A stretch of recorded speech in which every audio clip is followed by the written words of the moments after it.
أعوذ بالله من الشيطان الرجيم بسم الله الرحمن الرحيم الف لام میم ذلک الکتاب لا ریب فیہ ھدی للمتقین.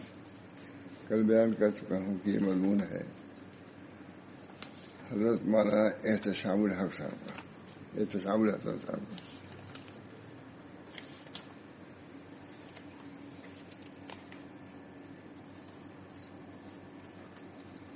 مولانا کاندھلوی، جس کو حضرت مولانا محمد الیاس صاحب نے لکھوایا اسرار کے ساتھ. اتفاق سے مجھ کو مل گیا لکھنؤ میں. ہمارے داماد مجھے کبھی دیکھا بھی نہیں سنا بھی نہیں. بہت اچھا. مولانا احتشام الحسن صاحب کاندھلوی نے لکھا ہے اور حضرت مولانا محمد الیاس صاحب نے لکھایا ہے. تو بیان کر چکا ہوں کئی.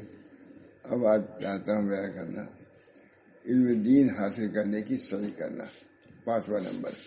4 نمبر بیان ہو چکا ہے. 5واں حصہ ہے علم دین حاصل کرنے کی صحیح کرنا. انسان کی پیدائش کا مقصد حق تعالیٰ کی بندگی اور اطاعت اور فرمانبرداری ہے. پیش نظر اتنی پیش نظر ہو جائے تو کام بن جائے. کیا مقصد؟ ابھی تو اسی کو بھولے ہوئے. انسان کی پیدائش کا مقصد حق تعالیٰ کی بندگی اور اطاعت اور فرمانبرداری ہے، اور اس اطاعت و بندگی کا ذریعہ رسول اللہ صلی اللہ علیہ وسلم کا اتباع و پیروی ہے.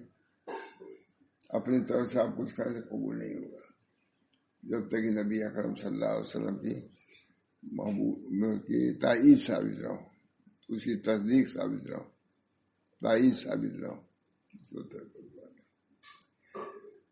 اور اس اطاعت اور بندگی کا ذریعہ رسول اللہ صلی اللہ علیہ وسلم کا اتباع و پیروی ہے. تو حضور اکبر صلی اللہ علیہ وسلم کے اتباع کے بغیر کوئی اطاعت و بندگی قابل پذیرائی نہیں ہے.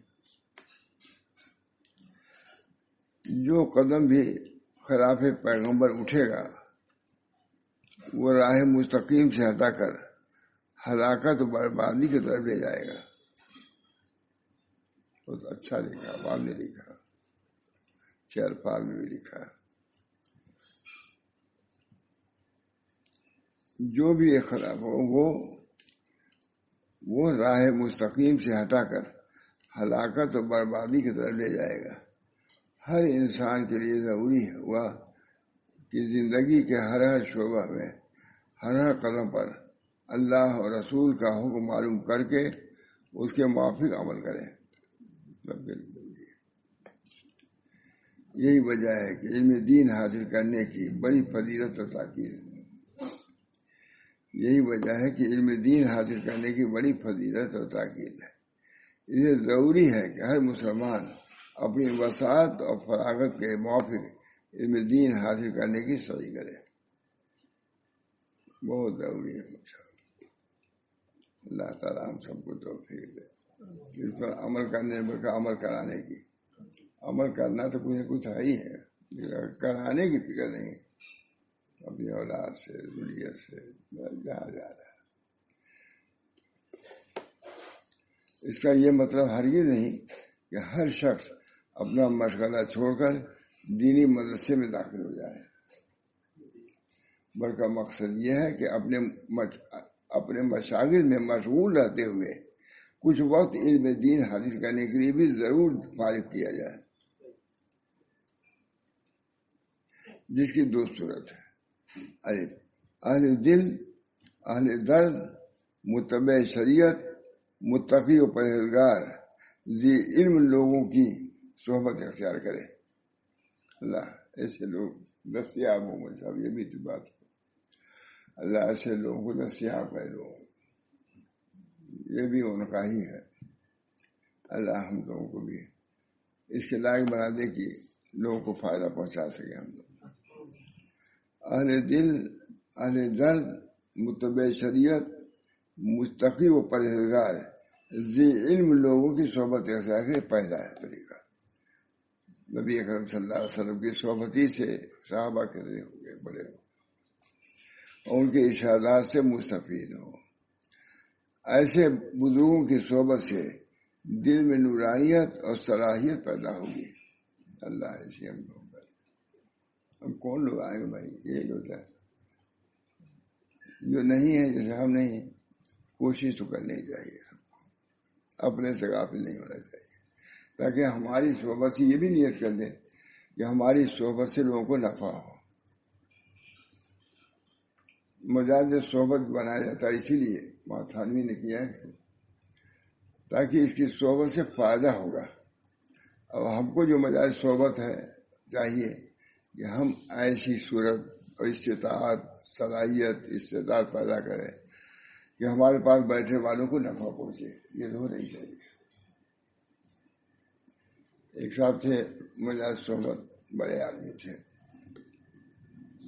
تو رکشے پہ جا رہے تھے سگریٹ پیتے ہوئے، تو ہمارے بھائی صاحب سمجھ آئیے، بھائی صاحب نے کہا کم سے کم مجاز صحبت لوگوں کو رکشے پہ سگریٹ تو نہیں پینا چاہیے، کہا دیا انہوں نے، کم سے کم مجاز صحبت لوگوں کو رکشے پہ چلتے سگریٹ تو نہیں پینا چاہیے۔ سگریٹ بڑے آدمی بڑی کوشش کیا کہ مجاز بات ہو جائے، نہیں حضرت سے نہیں ہوتا۔ اللہ تعالیٰ ایسی صورتوں سے بچائے جس سے لوگوں کو دوری ہو۔ اللہ سب کو توفیق دے بھائی۔ ایسے بزرگوں کی صحبت سے دل میں نورانیت اور صلاحیت پیدا ہوگی، اور یہ اللہ کے ارشادات چونکہ دل سے نکلتے ہیں اس لیے دل پر اثر کرتے ہیں، جسے دل کی قساوت یعنی سختی دور ہوتی ہے، آنے والی زندگی کی فکر لاحق ہوتی ہے، اور بندگی و اطاعت خداوندی کا جذبہ پیدا ہوتا ہے۔ جو ہمارے حضرت بہت کہتے تھے، تم مشائخ کے پاس جو جایا جاتا ہے تو در حقیقت اللہ تک، اللہ کے رسول تک پہنچنے کے ذریعہ اس بنا پر تم مستقل نہیں، بہت کہتے تھے مشائخ کو کہ تم مستقل نہیں ہو، تم اس لیے ہو کہ رسول اللہ صلی اللہ علیہ وسلم سے پہنچاؤ۔ صرف اپنے تک یہ بھی کہتے تھے، اپنے تک نہ رکھو، اپنے تک نہ رکھو کہ ہم ہی سب کچھ ہے، کیا کرو گے تم؟ سنت پہ اتباع کرا کے، اللہ کے رسول کی محبت کرا کے اللہ کے طریقے پر لے آؤ۔ اگر لے آؤ گے تو پھر تو ہے ہی ہے، ان کنتم تحبون اللہ فاتبعونی یحببکم اللہ۔ آپ حضور خود فرما رہے ہیں، اللہ تعالیٰ فرما رہے ہیں، آپ کہیے کہ ان کنتم تحبون اللہ فاتبعونی، اللہ سے محبت کرتے ہو تو میری اتباع کرو، محبت نہ کرو خالی نہیں ہے۔ یہ بھی ایک نقطہ ہی ہے مسئلہ کیا، ابھی نہیں، آپ لوگ برکت سے آ گیا ہے۔ ان کنتم تحبون اللہ فاتبعونی یحببکم اللہ، مجھ سے محبت، اگر تم محبت کرتے تو حضور سے محبت کرو، یہ نہیں ہے، اتباع کرو۔ معلوم ہے محبت کا ذریعہ، محبت کے ذریعہ اتباع ہے، تو اتباع کرو۔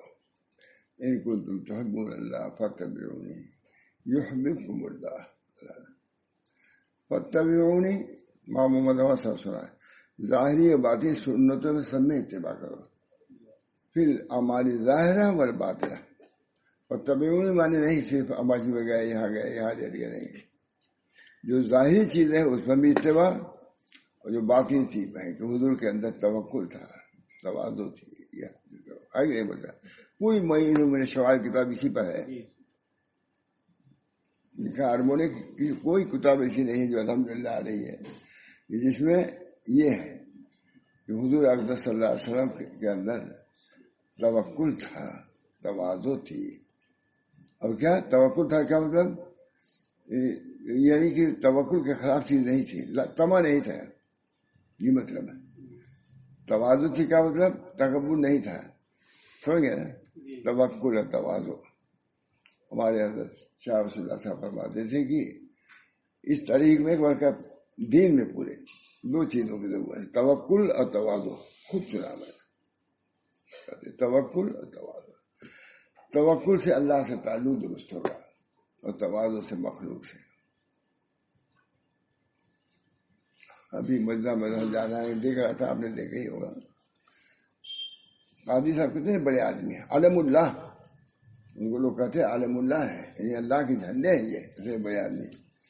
لیکن اصلاح تربیت میں قاضی صاحب کو چھوڑا نہیں ہے ماشاء اللہ. انہوں نے مدرسہ جا رہے ہیں، کہا کیا بات ہے، تمہارے پاس جو بھی پانی پر سے آتا ہے تمہاری شکایت کرتا ہے، کیا کرتے ہو؟ اب پڑھیے تو تعجب ہوگا آپ کو. اتنا بڑا آدمی، مظہری لکھنے والا، تفسیر مظہری لکھنے والا، اور کیا کتابیں لکھی، مارا مومنو تفسیر مظہری. شاہ صاحب کے شاگرد تھے، یہ مرید ہوئے تھے کسے؟ مظہر جانا. یہ مناسبت کی بات ہے. شاہ صاحب تھے بڑے آدمی، محدث کہے جاتے ہیں، لیکن ان سے بچ نہیں ہوئے. شاگردی تو اختیار کیا لیکن بچ نہیں ہوئے. بیت کے لیے مناسبت کی ضرورت، عقیدت اور مناسبت. بہت سے لوگ عقیدت کی وجہ سے بیت ہو جاتے ہیں، مناسبت نہ ہونے وجہ سے ارادہ بھی ہو جاتا ہے. تجربہ محبت آ گئی ہے، محبت ہے، لیکن آپ کو اس کے طریق سے مناسبت نہیں ہے، کبھی اب تک نیچے سے بھاگ جائے گا آدمی. اور مناسبت کا مطلب یہ ہے، امام غزالی نے لکھا ہے کہ مناسبت کا مطلب یہ ہے کہ اس کی باتیں پسند نہ آئیں، اور ہر ہر پر نکیر پیدا ہو تو مناسبت نہیں ہے. میں قاضی صاحب کو ڈانٹ دیا ہے، مولانا کیا بات ہے کہ جو بھی آدمی آتا ہے پانی پر سے تمہاری شکایت کرتا ہے، کیوں ایسے اعمال اختیار کرتے ہو؟ دیکھیے بڑا عمدہ ہے کہ جس سے لوگ شکایت گھر میں اختیار کرو. اس زمانے میں خاص طور سے اصلاح کے لیے تلطف متعین ہے ماشاء اللہ صلی اللہ علیہ وسلم. اس زمانے میں خاص طور سے اصلاح تربیت کے لیے تلطف متعین. اصلاح کا طریقہ بھی ٹھیک. نبی صلی اللہ علیہ وسلم کو خود فرمایا کہ اگر آپ سختی کریں گے تو لوگ ہٹ جائیں گے. جب حضور سے ہٹ سکتے ہیں ہے تو اولیاء اللہ کیا حیثیت ہے؟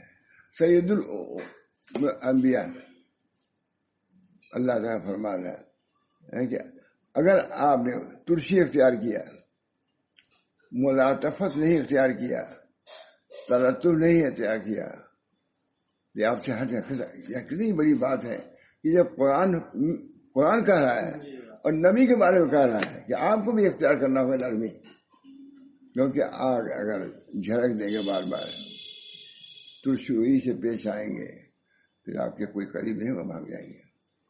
یہ جو تمام مصلحین کے لیے ضروری ہے، مصلحین کے لیے ضروری ہے کہ ابتدا میں ان کو مانوس کرو.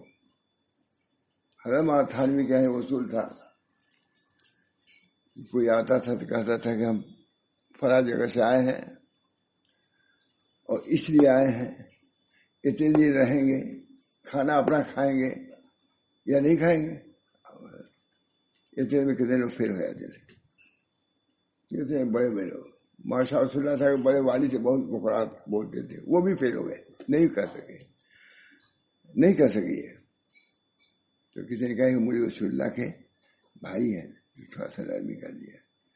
لیکن ان کی سنیے، میں نے خود ماں عبدالغنی صاحب کو دیکھا ہے کہ اتنے سال کے بعد 71 سال عمر کا ہے، اسے رجوع کر لیا، اعلان کر دیا کہ اب یہ معاملہ نہیں رہے گا. کیونکہ حدیث ہے کہ نبی اکرم صلی اللہ علیہ وسلم نے فرمایا جب تمہارے پاس کوئی آئے تو اس کے ساتھ شفقت کا معاملہ کرو تاکہ وہ قریب ہو تم کے، بے تکلفی کے طرح معاملہ کرو تاکہ تمہاری طرف ٹھیکے. اور پہلے اگر اصول قواعد بتا دیا تو بھاگ جائے گا. بہت ہے لکھا دیکھا دکھ رہا ہے، میں نے رجوع کر لیا. اتنے دنوں کا جو معمول تھا اس کی وجہ سے مولانا کی بدنامی بھی سچی ہوتی تھی، سختی کرتے ہیں، لیکن اس کی وجہ سے نہیں ہے بلکہ اس حدیث کی وجہ سے لگے. حدیث ہے حضور کی اتباع، حضور صلی اللہ علیہ وسلم. ہمارے حضرت شروع میں تو کچھ شدت ہی مشہور تھی، لیکن جب ہم لوگ تیمری شیخ پڑھانے لگے گورکھپور میں، اس میں رفق کی رفق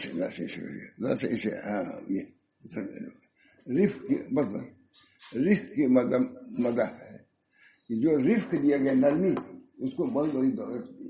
تو اس قسم کی حدیث آئی، کہا دیکھو بھائی میں اپنا طریقہ بدلتا ہوں. پھر ہم لوگ کبھی ڈانٹتے تھے تو دروازہ بند کر دیتے تاکہ وہ لوگ سنے نہ، کوئی بات سنے نہ کہ ڈانٹ رہے ہیں. مٹانے کی بعد ضرورت ہو جاتی. اتنا احتیاط کیا. پھر اس کے بعد وہ نوعیت جو فتح پور میں تھی وہ نہیں گئی.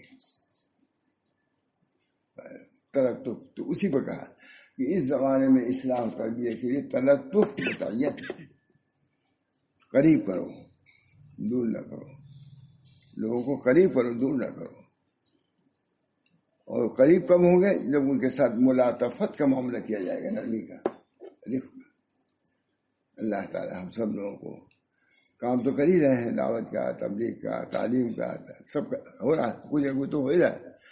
اصول سے کریں تو زیادہ فائدہ ہوگا. بس یہ میں کہہ رہا ہوں, منع لکھ رہے ہیں, اصول سے کریں تو انشاءاللہ زیادہ فائدہ ہوگا. حضور اکرم صلی اللہ علیہ وسلم تلطف سے متعین کریں.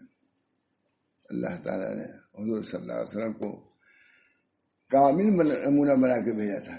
جس طرح مقصد میں کامل نمونہ کے اعتبار سے تھے, وہ طریق میں بھی کامل نمونہ کے لیے تھے. مقصد تو متحد ہے لیکن طریق میں فرق ہے. اصلاح طریق کی ہونی چاہیے. مقصد تو ہم تو سب جانتے ہیں اللہ کے رضا حاصل ہے. رضا کے حصول کے لیے آدمی آتا ہے, جاتا ہے, ملتا ہے, لکھتا ہے, لیکن طریق بھی تمہارا صحیح ہے کہ نہیں ہے. ایرا کی میرے بترکستان ہے. ارے وہ آدمی جو عرب کو جانا چاہتا ہے, تمہارا راستہ ترکستان کا ہے, گلسم ہے کہ نہیں.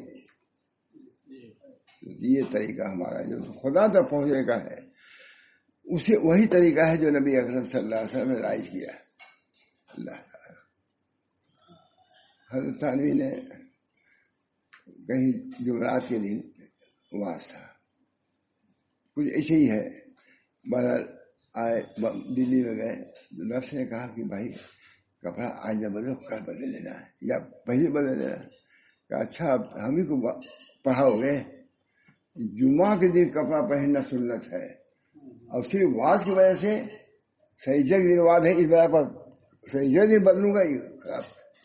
یہ جمعراتی کو بدل دوں اس کے لیے نہیں. وجہ جب واز اور جمعہ میں فرق ہو گیا, متضاد واز کا دن اور جمعہ کے دن میں. فرمایا نہیں, جمعہ کے دن کپڑا پہننا, غسل کرنا مستحبات میں سے سنن ہے. اسے کل ہی بدلوں گا. یہ چیزیں بھی لوگ سمجھتے ہیں سنت کے خلاف. حضور کی محبت سے کتنی محبت, حضور کے طریق سے کتنی محبت. تو فرمایا نہیں, طریق تو یہی ہے حضور صلی اللہ علیہ وسلم کی اتباع کیا جائے. بہرحال مقاصد مقصد میں کسی کے اختلاف نہیں. ہندو سے پوچھے وہ بھی کہے گا کہ پرماتما کو راضی کر رہے ہیں. فرق جو ہے طریق میں ہے. اسی وجہ سے نبی صلی اللہ علیہ وسلم نے طریق کی مثالیں بھی دی. دیکھو یہ ہے, یہ سیدھا راستہ, یہ نشان خود زمین پر کھینچ کر کے کہا کہ دیکھو یہ ہے راستہ, یہ اہدنا الصراط المستقیم. مستقیم مستقیم وہ راستہ ہے جس کے اندر انحنا نہ ہو, کجی نہ ہو. سب سے کم کسی جو بھی ٹیڑھاپن ذرا طویل ہو جائے گا راستہ. مثلث ہے, مثلث ادھر ادھر یا تو چھوٹا ہو جائے گا یا بڑا ہو جائے گا. اور طریق میں اعتدال صراط مستقیم جیومیٹری میں ہم لوگ پڑھایا گیا, بہت کرتے ہیں جیومیٹری. میرا اسکول تو جیومیٹری پڑھائی جاتی ہے, اس زمانے کے انٹرسٹ کی ہے, وہ بہت پڑھا دے. اب ہم کو زیادہ ہم اس کو دھیان میں نہیں آ رہا ہے, لیکن ہے کہ سیدھا وہی طریق. ماسٹر آتا تھا 2 بجے رات ہی کو آ جاتا تھا, کبھی جگہ کھولو, ہمارے گندی ہوا ہے میرے میں. ہم لوگ کیسے 12-13 سال کے, لیکن آ کے کھولتا تھا تو خود ہی بھول جاتا تھا. جو جیومیٹری کی شکل کرتا تھا تو خود ہی بھول جاتا, بیچارہ بوڑھا آدمی تھا لیکن کرتا تھا. یہ ہے, یہ ہے, یہ بہرحال یہ کہ طریق مستقیم ہونا چاہیے. اہدنا الصراط المستقیم, جو راستہ سیدھا ہو. سیدھا راستے ہونے کا مطلب یہ ہے کہ دور کا نہ ہو. سیدھا اگر راستہ ہے تو اس میں ہولناک چیزیں نہ ہو. ہے سیدھا لیکن سانپ بیٹھا ہوا ہے درمیان میں, سیدھا نہیں آتا. یہ صراط مستقیم نہیں ہے. ہے سیدھا راستہ, وہاں شیر بیٹھا ہوا ہے راستہ سیدھا ہے لیکن بلوائی بیٹھے ہوئے ہیں. اب سیدھا راستہ کیا ہے, گھوم کے چلے جاؤ, یہ سیدھا راستہ ہوگا. سیدھا راستہ وہ ہے جس کے اندر ٹیڑھاپن نہ ہو, نشیب و فرار نہ ہو، ہولناک چیزیں درمیان میں نہ ہو. کتنی چیزیں ہیں، جب ان سب چیز کو ہٹاؤ صراط مستقیم پاؤ گے. عقائد بھی تمہارے ٹھیک ہوں، اعمال بھی ٹھیک ہوں، اخلاق بھی ٹھیک ہوں، معاملات بھی ٹھیک ہوں، تب یہ سیدھا راستہ. ادخلوا فی السلم کافہ، سلم میں پورے طریقے سے داخل ہو جاؤ. میں نے بتایا تھا موجب اللہ تقریباً کے بہت بڑا جلسہ تھا، بہت آدمی تھے. حضرت مولانا نے یہی آیت پڑھی علی میاں نے، اور اس پر تقریر کیا حضرت نے بہت. اور لوگ تو کوئی بڑھ گیا بڑھاپے کی وجہ سے، کوئی کسی وجہ سے. صدیق صاحب نے کیا کہ فلاں موجود ہے، انہوں نے کیا ہے فلاں موجود ہے. علی میاں آئے، انہوں نے تقریر کیا. پھر میں نے کہا مجھے بیان کرنا ہے قرآن حدیث، کوئی بیٹھا ہو مجھے بیان کرنا. بیان کیا. پھر مولانا نے تقریر کیا ادخلوا فی السلم کافہ، سلم کی تعریف کیا، کافہ کی تعریف کیا. اس کے بعد بہت ظاہر ہے کہ حضرت تو بلیغ، لیکن میں نے کہا کہ مولانا نے کہا سلم میں داخل ہو جاؤ، کیا مطلب ہے؟ سلم کی تعریف کیا ہے لیکن اس کی جزیات کو نہیں بیان کیا ہے. جیسے صراط مستقیم سیدھا راستہ، سیدھا راستہ کیا ہے؟ اگر اس کے خونخوار جانور بیٹھا ہے تو یہ سیدھا راستہ نہیں ہے، ادھر سے جاؤ. راہ راست برو اگرچہ دورست ہے نا، مشہور ہے کہ نہیں؟ راہ راست جاؤ اگرچہ دور ہو، وہ صراط مستقیم وہی ہے. لیکن نشیب و فرار نہ ہو، دور و دراز نہ ہو، اس کے اندر ہولناک چیزیں نہ ہو، یہ تب ہو صراط مستقیم. اسی کی ہدایت کی دعا مانگی جاتی ہے. ہم نے بیان کیا ہمارا بیان کیا ہے، لیکن حضرت نے بھی سنا بیٹھے. میں نے کہا سلم کا مطلب یہ ہے، کافہ کا مطلب یہ ہے کہ دین کے جو شعبے ہیں 5 شعبوں میں داخل ہو. یہ سلم اسلام کے شعبے، عقائد درست کرو، اعمال درست کرو، عقائد درست، معاملات درست کرو، معاشرت درست کرو، تب سلم میں داخل ہونا ہے. سلم کی حضرت نے تقریر بہت عمدہ کیا سلم پر، لیکن اس کی جزیات کیا ہیں؟ سلم میں داخل ہو جانے کیا مطلب ہے؟ اپنے عقائد اہل سنت سے جماعت کے مطابق بناؤ. نماز جو سنت سے ثابت ہے، نماز ہے وہ اس پر پڑھو. فریضہ ہے زکات دو. یہ سلم میں داخل ہونے کا. تو بڑی مثال سامنے کا کہ بھائی مجمع کو تو اسی سے کچھ سمجھ میں آیا جو ہم لوگوں نے بیان کیا کیا کرنا ہم کو، یہ کرنا ہر چیز کو دیکھنا. اللہ تعالی ہم سب کو توفیق دے. ادخلوا فی السلم کافہ، مقصد میں اختلاف نہیں ہے. سب کہتے ہیں اللہ کو راضی کرنے کے لیے.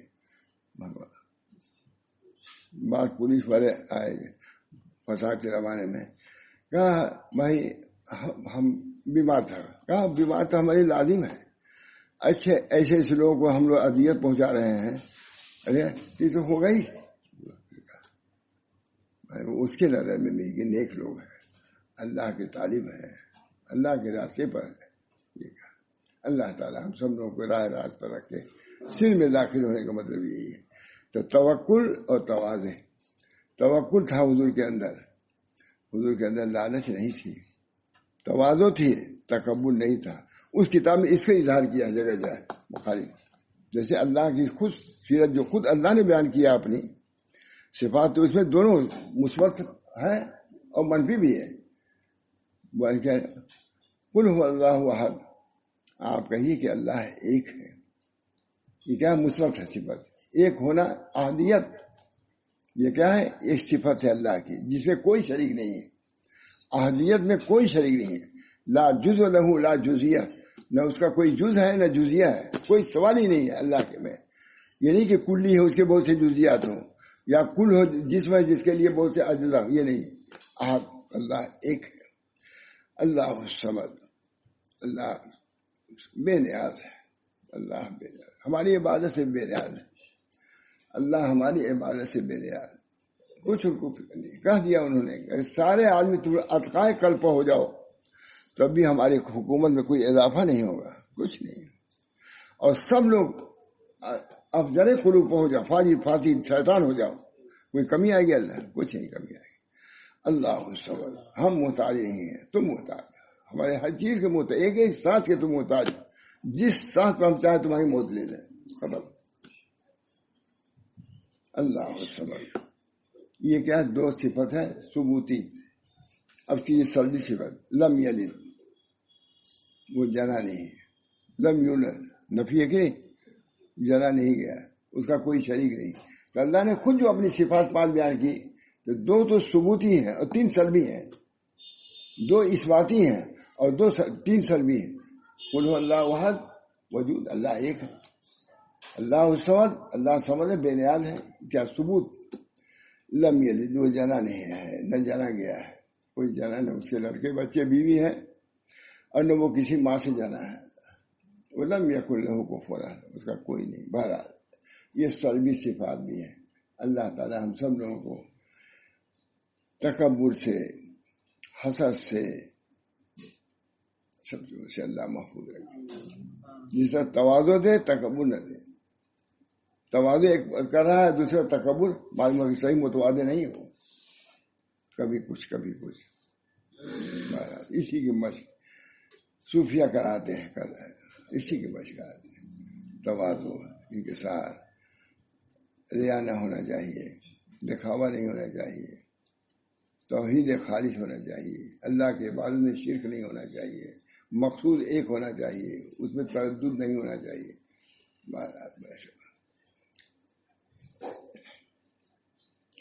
ایسے بزرگوں کی صحبت سے دل میں نورانیت اور صلاحیت پیدا ہوگی. اولیاء اللہ کے اشارات چونکہ دل سے نکلتے ہیں، اس لیے دل پر اثر کرتے ہیں، جس سے دل کی قساوت سختی دور ہوتی ہے. معلوم ہو کہ ایسی ہے. اسی وجہ سے رقاق ہے، کتاب الرقاق ہے کہ مشکات میں جو رقت پیدا کرنے والی ہے، وہی ہم کو آپ لوگ دے دیتے ہیں پڑھانے کے لیے. اپنے احکام یہ بیان کرتے ہیں، مجھ کو کہتے ہیں یہ آسان چیز ہے، دے دو. شروع کرائیں گے انشاءاللہ. اچھا چلیے. اولیاء کے جس سے دل کی قساوت سختی دور ہوتی ہے، آنے والی زندگی کی فکر لاحق ہوتی ہے. قساوت واقعی ہے، بہت عمدہ حدیث ہے، مشکات نے جمع کیا ہے، بہت علماء سبھی نے. اور بندگی و اطاعت، خدا بندی کا جذبہ پیدا ہوتا ہے. کتاب الرقاق ہے کہ واقعی ایسی حدیث ہے. یا ایھا الذین آمنوا اتقوا اللہ وکونوا مع الصادقین، اے ایمان والو اللہ سے ڈرو اور سچے لوگوں کے ساتھ ہو جاؤ. ایسی کتابوں کا مطالعہ کرنا جس سے اللہ اور رسول کے احکام معلوم ہو، یہ علم حاصل کرنے کا طریقہ. وہ بزرگوں کی صحبت ہے، علماء کی صحبت. بزرگوں میں نہ کہو، علماء کی صحبت کہو، علماء صالحین کی، ربانیین کی صحبت. ایسی کتابوں کا مطالعہ کرنا جن سے اللہ اور رسول کے احکام معلوم ہوں اور ان احکام کی باجاوری کا شوق پیدا ہو، اور ذہن میں مذہبی دینی جذبات کی پرورش ہو. ایسی کتابوں کا مطالعہ کرنا. آپ عالیہ کی ان کی کریں گے تو کیا شوق پیدا ہوگا، دل میں قساوت پیدا ہوگی، دین پہ شبہات پیدا ہو جائیں گے. کتب بینی میں چند باتیں ملحوظ خاطر رہیں. اول دینی کتابوں کو تفریح طبع جو محض زیادتی معلومات کے لیے نہ پڑھے، یہ دین اور دینی باتوں کی انتہائی ناقدری ہے، بلکہ دینی کتابوں کے پڑھنے سے مقصود اللہ اور رسول کے احکام اور منشا کا علم ہو. احکام اور منشا کا علم ہو، دین رسول کے احکام اور منشا، انہیں اللہ رسول کا کیا منشا یہ معلوم ہو، تاکہ اس کے موافق عمل کر سکے. اللہ اور رسول کی خوشنودی اس سے حاصل ہو، اسی مقصد کے موافق اس علم کا استقبال ہو، اس کے حاصل کرنے میں شوق اور رغبت و ادب و احترام ہو. اس علم کے حاصل کرنے کے لیے ظاہر کہ صاحب علم کی تو وقت ہوگی، جو علم تم حاصل کر رہے ہو دین کا. نے پوچھا وہاں ہوتا تھا کہ میں کیا چاہتا ہوں، میں نے کہا لکھا، سبھی نے لکھا، سبھی یہی ہے کہ جس علم میں ہم لوگ ہیں اس کی قدر کریں، اور جس کا علم ہے حدیث ہے اس کی قدر کریں، اور جس کے ذریعے سے آ رہا ہے اس کی قدر کریں. بہت خوش ہو گئے. علم حدیث ہے، بخاری شریف پڑھ رہے ہو تو اس حدیث کا بھی کا ادب ہے. کس کی حدیث ہے؟ یہ نبی صلی اللہ علیہ وسلم کی حدیث ہے، اس کا ادب کرو. کس کے ذریعے سے آ رہا ہے تمہارے پاس علم؟ استاد کے ذریعے سے، اس کا ادب. سچ کہتے ہیں بہت خوش ہوئے. ادب لکھا تھا میں نے 3 چیزیں وہاں تحریر امتحان میں ہوتا رہتا تھا. بہت لکھ کے دیجیے. اللہ تعالیٰ قبول فرمائے ہم اس کو بھی. اللہ علم حدیث رسول کا علم ہے، اس سے بغیر کوئی علم ہو سکتا ہے؟ ما ينطق عن الهوى ان الا وحی یوحیٰ، ان کے تمام نظریات بدلتے رہتے ہیں، نظریات بدلتے رہتے ہیں. لکھا ہے سید حامد صاحب آئے تھے یہاں، انہوں نے کہا کہ نظریات پہلے 100 سال کے بعد بدلتے تھے اور اب 10 سال کے بعد بدل جاتے ہیں. حامد صاحب جانتے ہیں علی گڑھ کی 10 سال کے بعد نظریات بدلتے رہتے ہیں. پہلے 100 سال بدلتے تھے، اب 10 سال کے بعد بدلتے ہیں. تو میں نے کہا اب سالانہ بدلتے ہیں، ساری بدلتے ہیں، کچھ نہ کچھ بدلتے رہتے. اسی مقصد میں اس کا علم استقبال اور اس کے حاصل کرنے میں شوق اور رغبت اور ادب اور احترام ہو. دوسرے مطالعہ کے لیے ان بزرگوں کی تصریفات اختیار کرے جن کی دیانت اور اتباع شریعت پر، جن کی اتباع شریعت پر پورا اعتماد اور بھروسہ ہو. ہر کس و ناقص کی کتاب سے دین کا اخذ کرنا احتیاط کے خلاف ہے، جو بسا اوقات ذرا سی لغزش سے انسان دینی متاع کو برباد کر دیتا ہے. تیسرے، جس بات کے متعلق یہ معلوم ہو جائے یہ اللہ اور اس کے رسول کا حکم ہے، اس کا بے چون و چرا تسلیم کرے، بظاہر سمجھ میں آئے یا نہ آئے، کیونکہ اللہ اور رسول کے فرمان کے مقابلے میں عقل انسانی بیکار ہے. وہ تو وہی سے بول رہا ہے، تو اپنے عقل سے بول رہا ہے. احکام خداوندی کی سربلندی اور دین محمدی کی سرسبزی کے لیے جد و جہاد کرنا، یہی جہاد فی سبیل اللہ کی اصلی غرض اور مقصود والا ہے.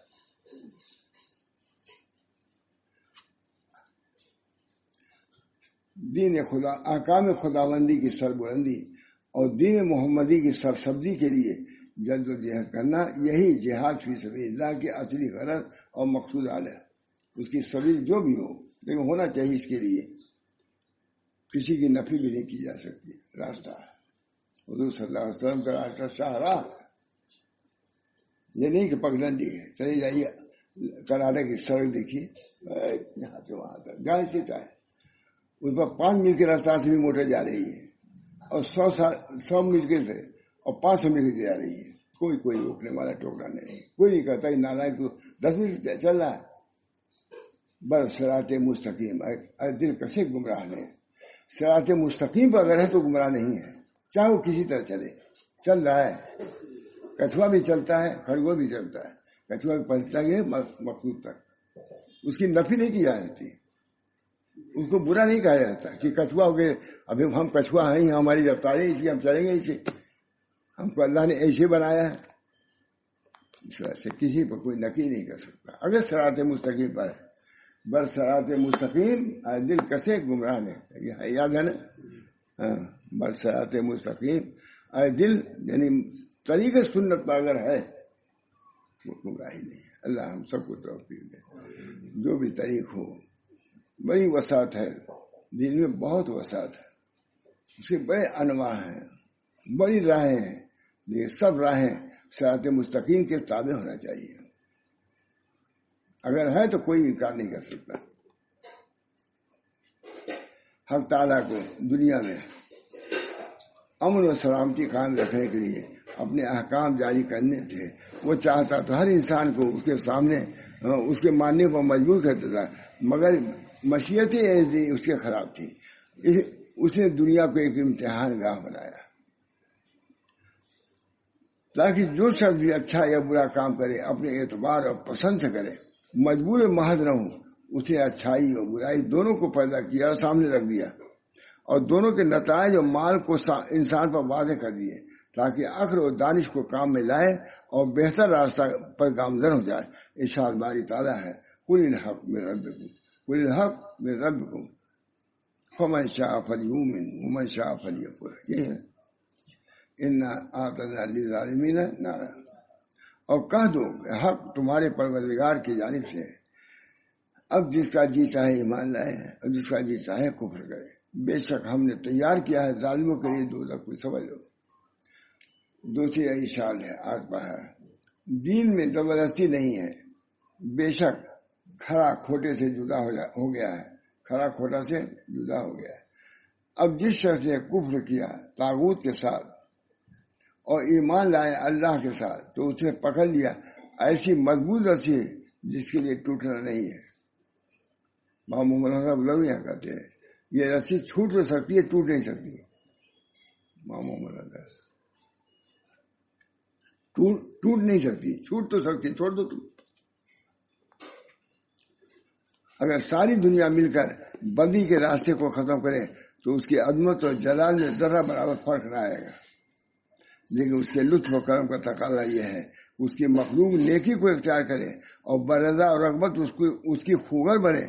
اسی لیے پروردگار عالم نے ہزاروں رسول و نبی بھیجے تاکہ حکمت و موعظت کے ساتھ بنی نوع انسان کو نیکی کے راستے پر ڈالے اور برائی کے راستے سے باز رکھے, اور رسالت و نبوت کے سلسلے کو رسولوں کے سرتاج علیہ الصلوۃ والسلام پر ختم کر دیا.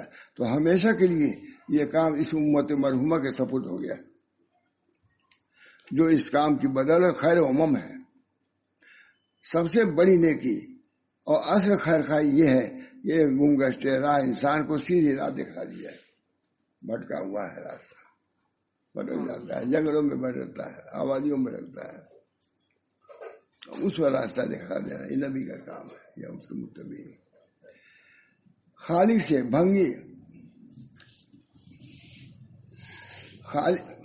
سے بھٹکی ہوئی مخلوق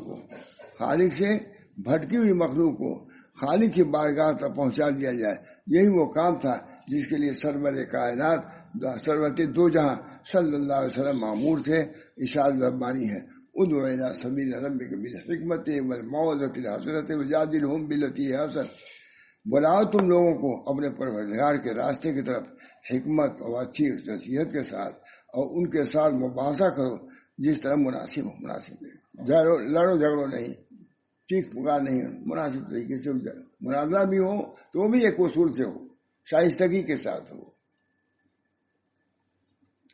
اور یہی انسانی خیر خواہی کا وہ اصل اصول تھا جو نبی کریم صلی اللہ علیہ وسلم اور آپ کے اتباع نے کرنے والوں کے لیے ضروری قرار دیا ہے. نبی صلی اللہ علیہ وسلم اور آپ کے اتباع کرنے والوں کے لیے ضروری کر دیا ہے. یہ وہی وہ اثر ہے نبی صلی اللہ علیہ وسلم اور آپ کے اتباع کرنے والوں کے لیے ضروری کرے. یہی انسانی خیر خواہی کا وہ اصل اصول تھا جو نبی صلی اللہ علیہ وسلم اور آپ کے اتباع کرنے والوں کے لیے ضروری ہے. دونوں ہیں, حضور کو بھی ہے, حضور کو بھی ضروری کہ آپ کو بھی اسی پر رہنا ہے, آپ کے متبعین کو بھی اسی پر رہنا ہے. ارشاد خدا قل ھذہ سبیلی ادعو الی اللہ علی بصیرۃ انا ومن اتبعنی. یہ سبحان اللہ وما انا من المشرکین. کہہ دو یہی میرا راستہ ہے, بلاتا ہوں اللہ کی طرف سمجھ بوجھ کر, میں اور جتنے میرے پیروں ہیں وہ بھی وہی بلاتے ہیں, وہ بھی پیروں وہ بھی اللہ پاک ہے اور میں مشرکوں سے نہیں ہوں. دوسری جگہ ارشاد ہے ومن احسن قولا ممن دعا الی اللہ وعمل صالحا وقال انی من المسلمین. اور اس سے بہتر کس کی بات ہو سکتی ہے جو اللہ کی طرف بلائے اور عمل صالح کرے اور کہے کہ میں مسلمانوں میں سے. بہت زبردست جملہ ہے. ہو سکتی ہے جو اللہ کی طرف بلائے, یہ بڑا کام, اور عمل صالح خود بھی عمل صالح کرے, یعنی جو جس طرح بلا رہا ہے وہ عمل کرے اور کہے کہ میں مسلمانوں میں سے ہے. یہ نہیں بار بار کہے کہ میں نبی میں سے ہوں, نبی ہے مسلمان, تاکہ مسلمان قریب ہو کہ ہماری ہی اس کا آدمی ہے. بہت بڑی بات ہے, اللہ ہی کر سکتا ہے. جو اللہ کی طرف بلائے عمل صالح کرے, معلوم ہوا کہ بلانے کے لیے عمل صالح خود کرنا ضروری ہے تاکہ لوگ بدزن نہ ہوں, بدنام نہ کریں, اور کہے کہ میں معلوم ہوا کہ اللہ کی طرف لوگوں کو بلانا, بھٹکے ہوئوں کو راہ حق دکھانا, گمراہوں کو ہدایت کا راستہ بتلانا نبی اکرم صلی اللہ علیہ وسلم کا وسیع حیات اور مقصد اصلی تھا. اور اس مقصد کی نشو و نما اور بقا و تحفظ کے لیے آپ نے اپنے ہر اتباع کرنے والے کو اپنا شریک قرار دے دیا. میں بھی اسی طرح بلا رہا ہوں, میرے متبعین بھی اسی طرح بلا رہے ہیں تاکہ ان پر اعتبار ہو جائے. اسلام کی تبلیغ کا نظام مؤلفہ مولانا ختم ہو گیا. میں نے لکھا ماشاء اللہ عوام و خواص سبھی کے لیے نہایت مفید مضامین ہیں جو لاہ عمل بنانے کے لائق ہے. ماشاء اللہ عوام و خواص سبھی کے لیے نہایت مفید مضامین ہیں جو لاہ عمل بنانے جانے کے لائق ہے.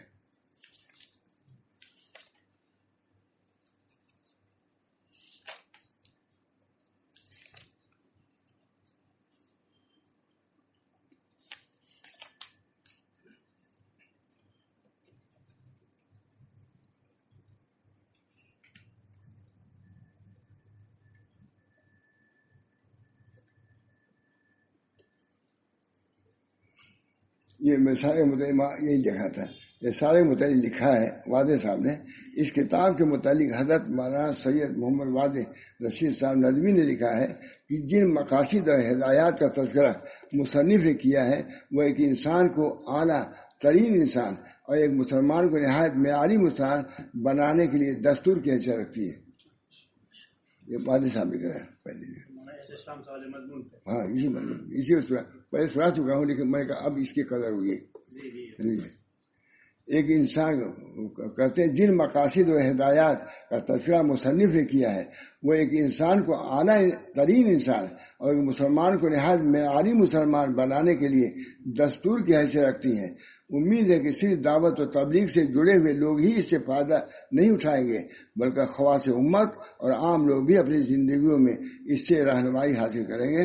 وہ مضامین یہ جی اللہ تعالیٰ ہم سب لوگوں کو طریق پر چلنے کی چلانے کی توفیق مرحمت فرمائے اور جو اللہ تک پہنچانے والا راستہ ہے اللہ اسی پر ہم کو لگا دیں.